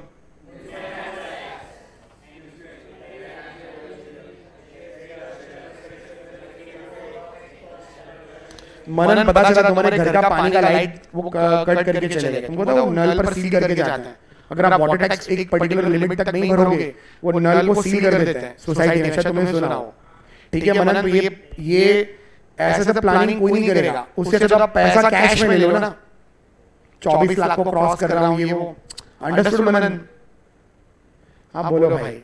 मेरे को बोलना यार, आप अगर वो 24 लाख से बढ़ रहा है तो मेरे को बोलो तुम म्युनिसिपल टैक्स अभी भरोगे, पहले नहीं भरोगे, ऐसा तुम सोचते बैठोगे क्या? नहीं. अगर ऐसा हो भी रहा तो बोलो अपन कैश में पैसे लेंगे. करना है तो झोल करो ना फिर.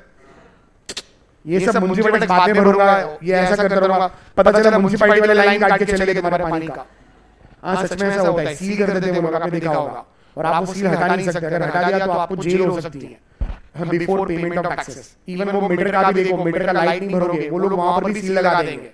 वरना तो क्या होगा, नीचे जाकर लाइट चालू कर दिया, वो चला गया तो पता है नीचे मेन बोर्ड होता है इलेक्ट्रिसिटी का. आप कुछ 2 या 3 महीना मत भरो, वार्निंग देगा, वो फोन आता है उसका भी, क्या आपने लाइट नहीं भरा है, आप शाम तक भर दो वरना कल सुबह में लाइट काट देंगे. तुम बोल रहे हो काट दो, जो करना है करो. तुम नीचे जाकर बोलो वायर वापस लगा लिया तुमने. किसी इलेक्ट्रिशियन को बोला बोलो वायर लगा, बोलेगा नहीं करूंगा मैं, पुलिस केस हो जाएगा मेरे पर. आपको समझ में आ रहा है? ठीक है, अंडरस्टूड मनन? अच्छा इधर देखो, मेरे को बोलना था आगे क्या सबको एनएवी स्टैंडर्ड डिडक्शन तक क्लियर है? बोलो standard deduction.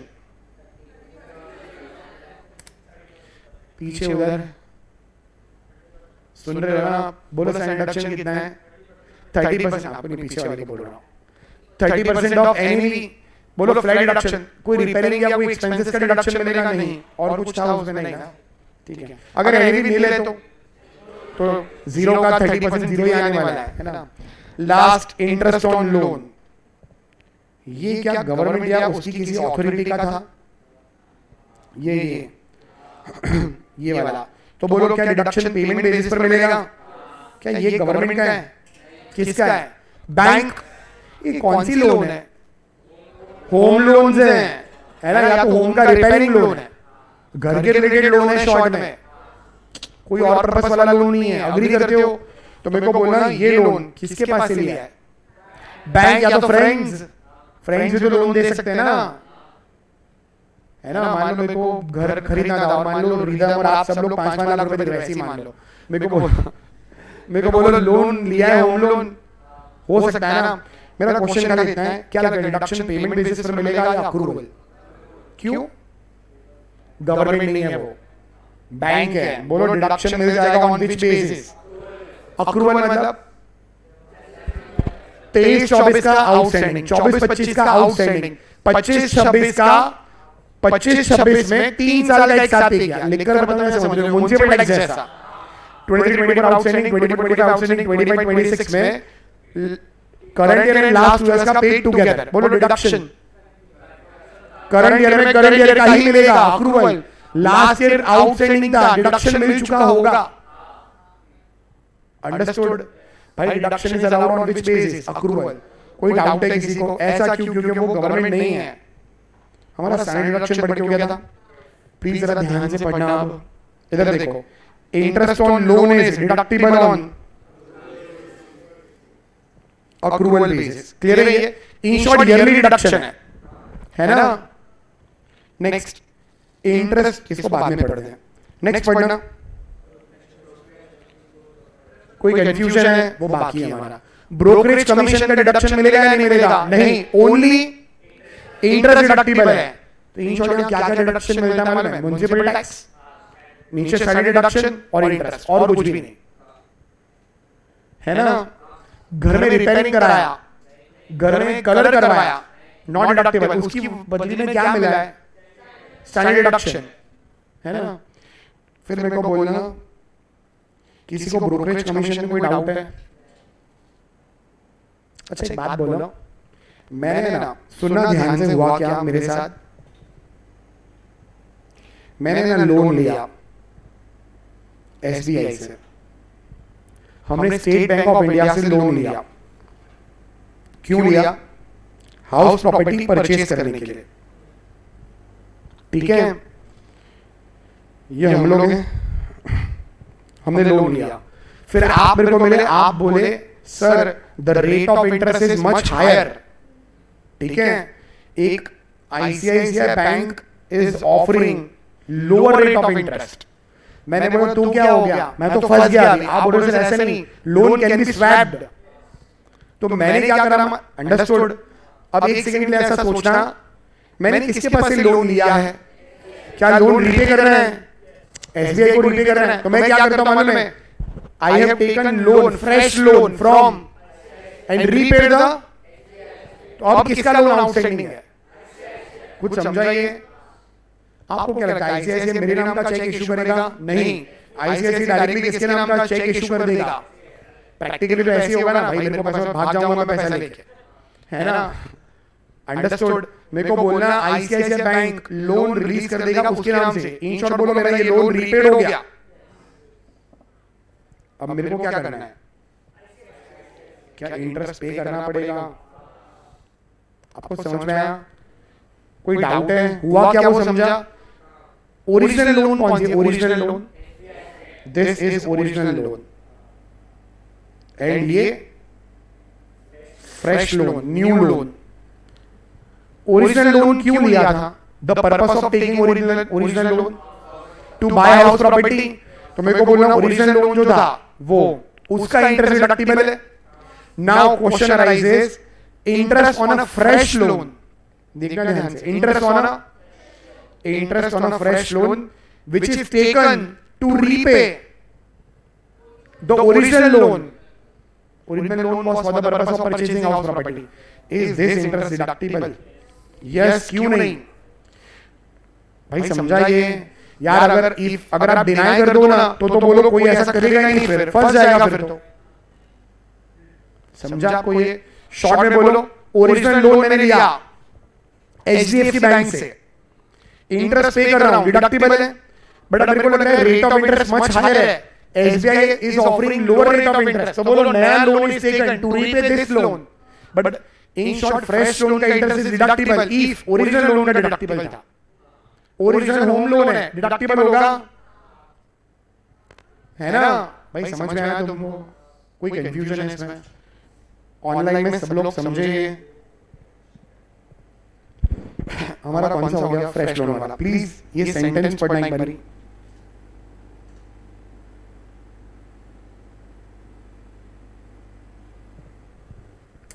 Interest on a fresh loan is deductible.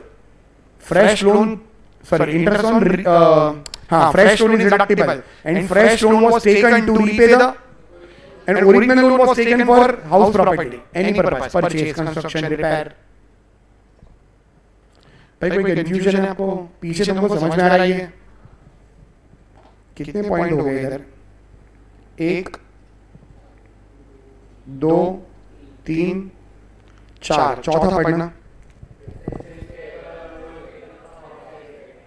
Outside India मतलब हमारा दोस्त है, मान लो प्रणव, हमारा दोस्त है प्रणव।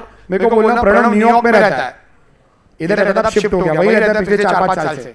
ये प्रणव मेरे को लोन दे रहा है घर खरीदने के लिए, क्या I have to pay interest to Pranav? मेरा इनकम या expenses? I am paying interest to Pranav, Pranav is a receiver, I am a payer, Pranav का इनकम है, मेरा क्या है? एक्सपेंसेस है। बोलो मेरे पॉइंट ऑफ व्यू से डिडक्शन मिलेगा, प्रणव की इनकम है ना? किधर पे कर रहा हूं मैं? Outside India. बोलो मेरे को क्या डिडक्ट करना पड़ेगा? If you have deducted TDS then interest is deductible. If बोलो if you have not deducted TDS then interest is not deductible. Short में यस टीडीएस ये किसके लिए है? Only for the loan taken from outside India. तो ही ऐसा है भाई, तुमको लगता है वो आखिर टैक्स भरेगा? अंडरस्टूड? ये समझ में आपको? कितने पॉइंट हो गए हमारे? 4। कौन सा बाकी है? 5वां। सब लोगों को इतने 4 पॉइंट याद है? बोलो पहला, चाहिए तो देखकर बोलो पर याद करना। पहला, इंटरेस्ट इज डिडक्टेबल ऑन, जबकि municipal tax payable. Next, brokerage commission, ये सब से अगर मैंने किसी आउटसाइड इंडिया से कहीं से लोन लिया है घर खरीदने के लिए, ठीक है, तो मेरे को बोलना मेरा एक्सपेंस है, उसका इनकम है। आपको लग रहा है वो बंदा आकर इंडिया में रिटर्न फाइल करेगा, टैक्स पे करेगा? नहीं, है ना? फॉरेनर कहाँ इंडिया में आएगा रिटर्न फाइल करेगा? तो बोलो हम लोग प्रैक्टिकली गवर्नमेंट क्या कहती है, आप उसका टीडीएस काट लो। अंडरस्टूड? सेक्शन 195 में टीडीएस कटता है एनआर का, और वो एक्चुअल रेट पर कटता है, पूरा टैक्स काट लो। वो रिटर्न ना भी भरे तो भी हमको टैक्स रिकवर हो गया है। अगर आप टैक्स काटना भूल गए, टीडीएस कट करना भूल गए, तो हम आपको डिडक्शन नहीं देंगे। अंडरस्टूड ने भाई? आपको समझ में आया ये? अच्छा वापस आते हैं हम लोग, क्या बोल रहा था मैं? Accrual basis, brokerage commission not deductible, fresh loan allowed है अगर ओरिजिनल वाज फॉर होम वाला। Interest payable outside India, yes TDS yes deduction, no TDS no deduction. 4 point याद रहेंगे। 5वां और लास्ट, इंटरेस्ट ऑन इंटरेस्ट इज, तो डिडक्टेबल क्या है? इंटरेस्ट ऑन लोन, लोन मतलब प्रिंसिपल, है ना? अरे हाँ बोलो फटाफट। एक बात बताना, इधर देखना, मेरा है ना एक ईएमआई था, उसमें प्रिंसिपल था ना, प्रिंसिपल था 1 lakh plus interest on the loan, that is interest on principal 10,000। Total कितने का ईएमआई है? 1,10,000 का ईएमआई है, ठीक है? 1,10,000 का, पीछे प्लीज देखना, 1,10,000 का ईएमआई है। ये ईएमआई बाउंस हो गया। अब मैंने ना पे नहीं करा 1-2 महीने तक या व्हाटएवर, कुछ टाइम तक, क्या बोलो मेरे को पेनल्टी इंटरेस्ट लगाएंगे? पेनल इंटरेस्ट किस पर लगेगा? 1,10,000 पर लगेगा। लेट्स से वो भी 10% है, मतलब कितना देना है? 11,000। टोटल कितना पेबल है? पहले तो बोलो आपको ये समझ में आया?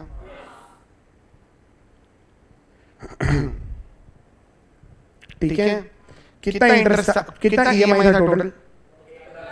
1,10,000। उसमें प्रिंसिपल कितना था और इंटरेस्ट कितना था? अब एडिशनल इंटरेस्ट लगा, एडिशनल इंटरेस्ट, ये इंटरेस्ट क्यों लगा है? लेट पेमेंट करा उसकी वजह से, है ना? अब मेरे को बोलना ये कहां से डिडक्शन मिलेगा इसका? Principle of home loan is deductible under section 80C। 80C किधर आता है? डिडक्शन किधर आते हैं? चैप्टर 6A इधर।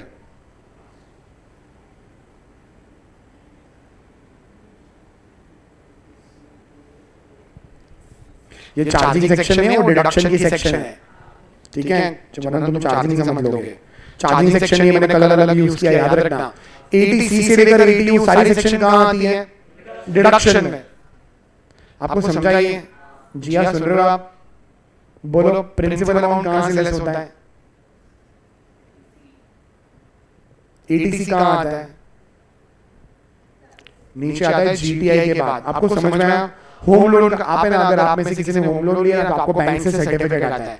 बैंक जो है ना, बैंक वो बाइफरकेशन करके देती है कि आपका प्रिंसिपल का अमाउंट पूरे फाइनेंशियल ईयर में इतना है, इंटरेस्ट का अमाउंट इतना है, total you have paid this much amount and this principle is deductible under section. आपको समझ में आया? ये 80C मतलब इधर से लेस होगा। तुम किधर हो अभी? हम लोग इधर है। इंटरेस्ट कहां से लेस होगा? इंटरेस्ट यहां 24 सेक्शन। अंडरस्टूड? आपको पता है ये जो है ना,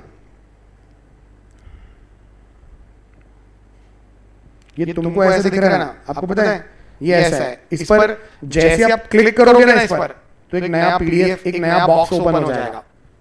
ठीक है, मान लो अपन किसी में टैक्समैन के ऐप में काम कर रहे हैं, या सीए क्लब, सीए ऑफिस में काम कर रहे हैं। सीए ऑफिस एक ऐप है, तो मेरे को बोले एक नया बॉक्स ओपन हो जाएगा, और वो बॉक्स क्या होगा मालूम है? GAV minus municipal tax, NAV जगह नहीं मेरे पास। कुछ समझा आपको? मतलब जैसे आईएफएचपी पर क्लिक करूंगा, एक नया बॉक्स ओपन हो जाएगा, एक नया टूल ओपन हो जाएगा। अंडरस्टूड? अब बोलो, अब मैं इस पर जब क्लिक करूंगा ना, एक नया टूल ओपन हो जाएगा, municipal tax paid on which date. वो डिटेल मांगेगा, जो भी डिटेल्स हैं आपकी पेमेंट की, और आप डिटेल करके सबमिट करोगे ना, या अमाउंट आ जाएगा।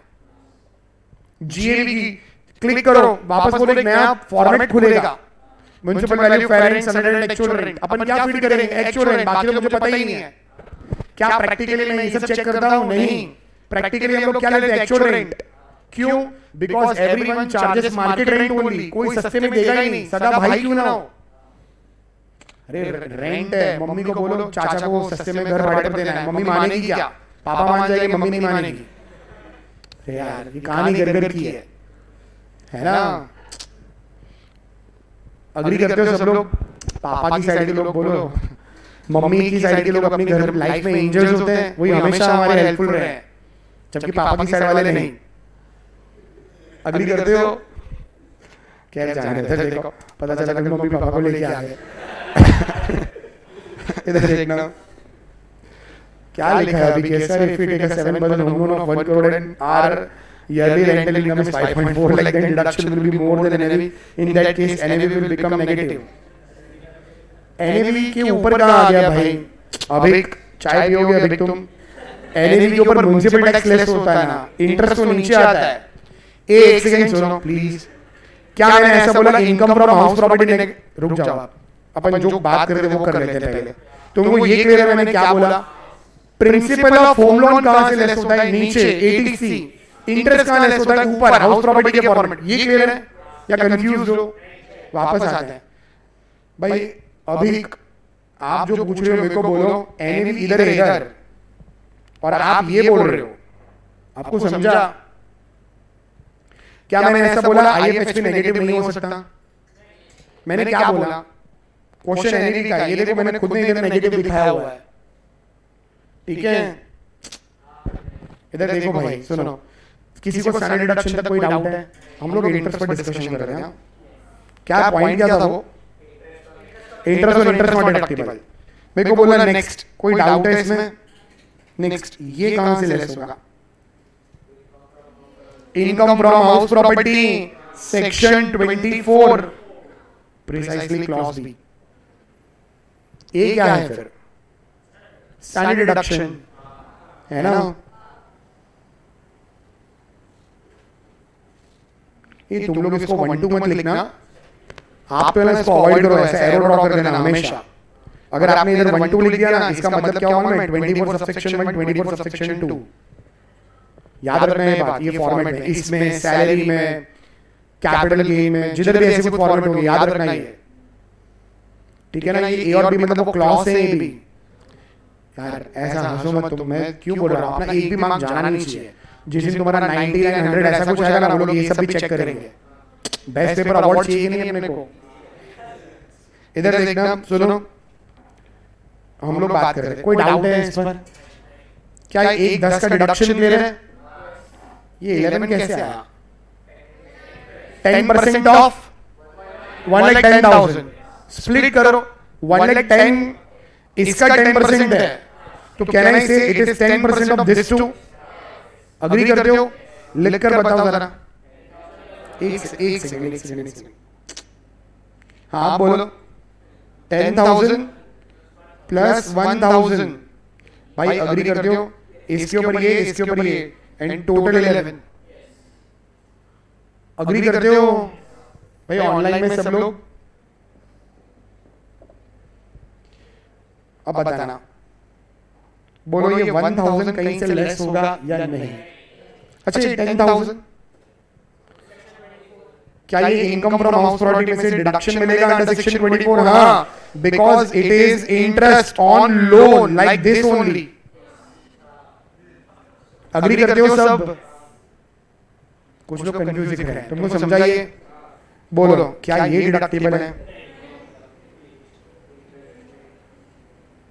नॉट डिडक्टेबल फ्रॉम एनीवेयर, कहीं से भी लेस नहीं होगा, बिकॉज बोलो it is interest on interest और it is interest on principal या लोन, लोन लिख देता हूं मैं, ये भी बोलो इंटरेस्ट ऑन लोन। आपको समझाइए भाई, interest on interest is deductible और नॉट डिडक्टेबल? ठीक है, it is not deductible. I think Delhi high court था, ठीक है, शिव किशन वर्सेस सीआईटी, उसका ऐसा स्पेलिंग क्यों है मुझे नहीं मालूम, सुनो इधर होगा please. Shiv Kishan versus CIT, ठीक है, प्लीज सुनो ना यार, उसमें हंसने का क्या, उसका नाम है। सुनो इधर, उसका स्पेलिंग ऐसा क्यों लिखा मुझे नहीं पता, इधर देखो, कोई कंफ्यूजन है किसी को? तुमको ये समझ में आया? भाई ऑनलाइन में अंडरस्टूड एवरीवन? वापस आते हैं, हमारा इसी के साथ बोले पूरा फॉर्मेट खत्म हो गया। उसके केस में हेड हुआ था दिल्ली हाई कोर्ट में, ये उसकी स्टोरी है, अमाउंट मैंने लिखी है कुछ भी, स्टोरी उसकी है। It was held in his case कि interest on interest is not deductible. Shiv Kishan ने क्या लेस किया था मालूम है? पूरा 11,000। अंडरस्टूड? और फिर दिल्ली हाई कोर्ट ने फेवर, हाई कोर्ट कौन सी मुझे नहीं, आई थिंक तो दिल्ली हाई कोर्ट है, गूगल पर सर्च कर लेना शायद मिल जाए तुमको। ये क्लियर है? वही स्पेलिंग है ना?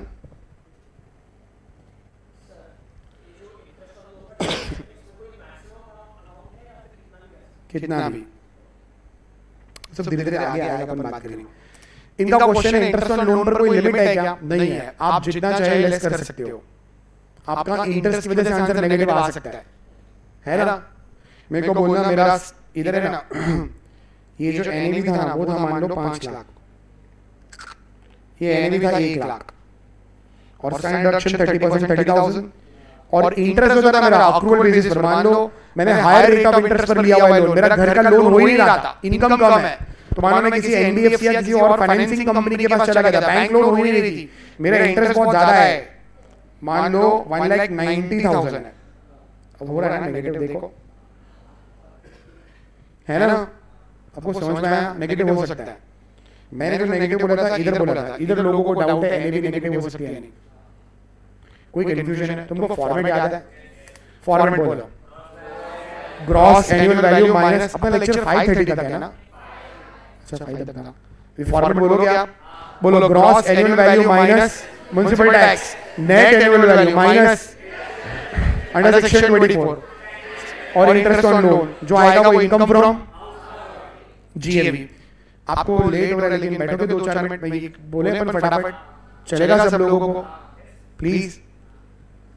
अच्छा ठीक है, चलो मेरे को बोलना जीएवी, फॉर्मेट बोलो, म्युनिसिपल वैल्यू और अ फेयर रेट व्हिचएवर एक अमाउंट आएगा compared to standard whichever lower, और एक्चुअल व्हिचएवर जो आएगा वो जीएवी, ग्रॉस एनुअल वैल्यू है ना? Municipal value means value as per the records of, it is also known as a rateable value. Fair rate means, ठीक है, उसके बाद और क्या था? Standard rent, rent as per the, फिर expected rent is always calculated for 12 months except in the year of purchase or sale, actual rent, rent for the let out period minus if rule 4 satisfied, याद है? next municipal tax, paid, paid by, paid during, percentage, municipal value, deduction, standard deduction always of no other expenses are deductible, interest on loan, paid outstanding या accrual base, accrual base समझ में आता है? मतलब मान लो आपने 10 months का paid किया है एंड 2 months का आउटस्टैंडिंग था, बोलो what is accrual? 12 months are accrual, पूरा 12 months का लेस होगा, ईयरली बेसिस पे डिडक्शन मिलेगा, accrual basis। फिर क्या था? Interest on interest, Shiv Kishan versus CIT, है ना? फिर और क्या था? Fresh loan to repay the original loan. Original loan was home loan, fresh loan का इंटरेस्ट डिडक्टिबल है। 3 ब्रोकरेज कमीशन, 4 हो गए। और कौन सा? If it is paid outside India, yes TDS as deduction, no TDS. 5 हो गए। कितने थे? 5 ही थे।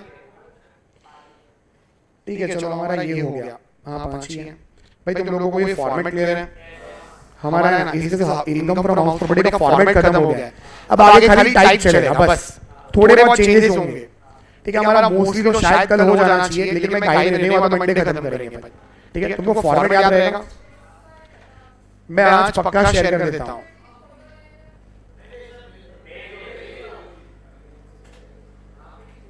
मैं आज पक्का भेज दूंगा।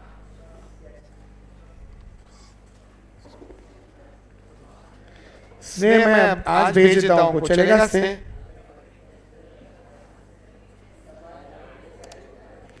चलो हम लोग कल मिलते हैं। ऑनलाइन में कोई डाउट है? अभी स्नेह, तनुश्री, जीव, मनन, सौमिल, पृथ्वी, सीमा, सौम्या। चलो बाय एवरीवन, कल मिलते हैं।